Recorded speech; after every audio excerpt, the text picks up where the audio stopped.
গত 15.5 বছর ভারতের সাথে বাংলাদেশের যে সম্পর্ক ছিল এইটা সম্মানের ভিত্তিতে সম্পর্ক ছিল না। 15.5 বছর ভারতীয় সরকার বাংলাদেশকে দেশ হিসাবে, আমাদের জনগণকে জাতি হিসাবে এবং আমাদের রাজনীতিবিদ হিসাবে কোন ধরনের সম্মান করে নাই। কিন্তু মনে রাখতে হবে যে এখানে শুধু ভারতের একার দোষ না, হাসিনা সরকার যেটা দাঁড়া করিয়েছিল, তারা ভারতের হাতে এই ধরনের শক্তি তুলে দিয়েছিল। হাসিনা সরকারকে যখন আমরা টেনে নামিয়েছি, তখন ভারতের এই সম্পর্ক আর কোনদিন বাস্তবায়ন হবে না ইনশাআল্লাহ। এই দেশে আর কিছুর কমতি থাকুক আর না থাকুক, আমাদের মধ্যে জাতীয়তাবাদ চেতনার এবং ঐক্যের কোন কমতি নাই, কোন কমতি থাকবে না। আমাদের দেশের পতাকাকে নিয়ে বিদেশের মাটিতে যখন অবমাননা করা হয়, তখন সেইটার বিরুদ্ধে আমাদের দাঁড়ানো আমাদের নৈতিক দায়িত্ব। কিন্তু একই জায়গায় মনে রাখতে হবে যে আমাদের পতাকাকে কেউ অবমাননা করলে যার আমরা চিন্তা কোনোভাবে মেনে নিব না, আমরাও যেন অন্য কাউকে অবমাননা না করি। আমরা সবাইকে বন্ধুত্ব দেখাবো, সবাইকে সম্মান দেখাবো এবং আমরা চাইবো সবাই যেন আমাদের সম্মান দেখায়।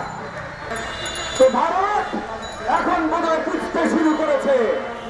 2 দিন আগে ভারতীয় ফরেন সেক্রেটারি বাংলাদেশের মাটি থেকে ঘুরে গেছেন। এই ডিপ্লোম্যাটিক যে মিশন থেকে উনি ঘুরে গেছেন, এখানে যে বার্তা দিয়ে গেছেন এবং এখান থেকে ফিরে যে তার দেশের পার্লামেন্টে যে বার্তা দিয়েছেন, তাতে আমরা ছোট্ট হলেও ইঙ্গিত পাই যে ভারত বাংলাদেশের সম্পর্ক এখন নতুন একটা ধারায় প্রবাহিত হওয়া শুরু করবে। আমরা এইটাই দেখতে চেয়েছিলাম। গত 15.5 বছর ভারত কতটা অসম্মান আমাদেরকে করেছে, ভারতীয় গণমাধ্যম গত 4 মাস আমাদের বিরুদ্ধে কতটা মিথ্যাচার করেছে, সেইটার প্রতিশোধ নেওয়ার প্রয়োজন আমাদের নাই।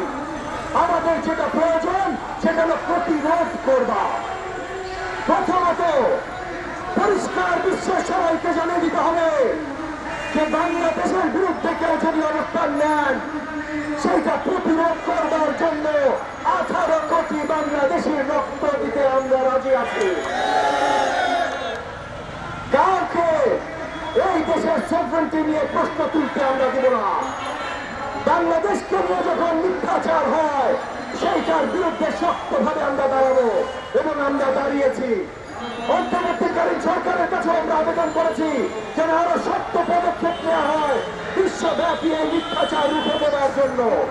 সরকার যা যা করছে আমরা সাধুবাদ জানাই, তবে আমরা এটাও বলি যে আরো অনেক বেশি করা দরকার। আমরা আমাদের জায়গা থেকে সবাই চেষ্টা করছি। আজকে উপস্থিত আমার গণমাধ্যমের অনেক ভাই বোনেরা আছেন, আপনাদের কাছে আমি আকুল আবেদন জানাচ্ছি, আপনারা আপনাদের জায়গা থেকে আমাদের দেশের সঠিক চিত্রটা বিশ্বব্যাপী তুলে ধরার জন্য কাজ করেন প্লিজ।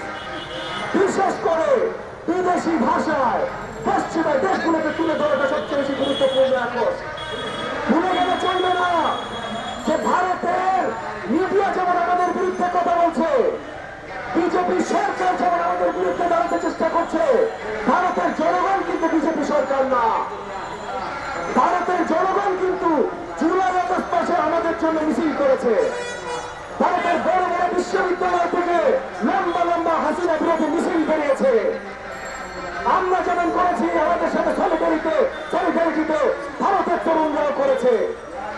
আজকে সেই তরুণদের জন্য প্রয়োজন যে এই যে মোদী সরকার যে মিথ্যাচার করছে, এটা তাদের উপরে আগামীতে নিপীড়ন করার জন্য মিথ্যাচার করছে।